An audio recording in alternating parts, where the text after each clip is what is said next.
I'm actually an instructor in history. My main area is World War I and World War II. And I really hate it when I'm teaching those classes and then we have a political discussion and students immediately go to the fascistic, kind of like Hitler comparison. But that's my question that I have for you.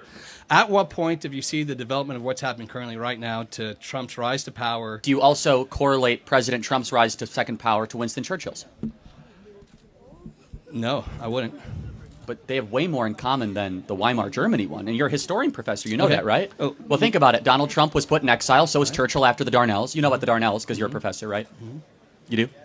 Okay. Can you tell me about the Darnells? I would rather focus primarily on... If you're a World War I professor and you don't know about the Darnells, well, okay, this is what you're paying for, everybody. If I can give you some comparisons that I would necessarily see. I mean, if you look at, you have a populist movement, right? You have someone who is has a cult of personality, a very effective rhetoric.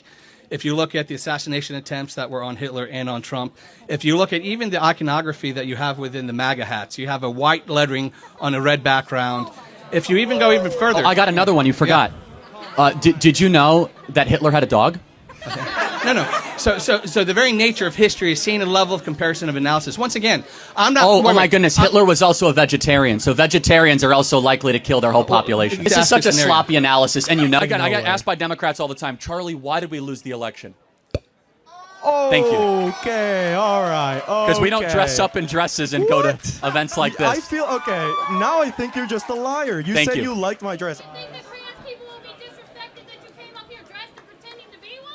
Oh, that's a good question, actually. That's a great question.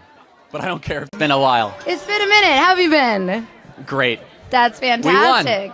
You did do that. I do want to talk a little bit about his policy on DEIs, and I just kind of want to ask you to elaborate on why DEI is unlawful. Based on the Civil Rights Act, which is the law of the land, it says you shall not discriminate based on color, race, creed, or origin of nationality. Yes. And DEI definitionally does those things. So let's take a high-profile DEI example. Is that cool? Just maybe one we can play around with? Okay. Which got me in a lot of viral trouble, which I don't care, which is pilots.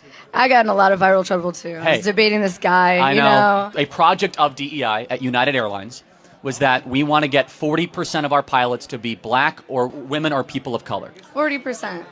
It was at like 6%. So therefore, they wanted to make a push towards that. We look at that and we say, wow, you're going to have to lower standards to get to that goal.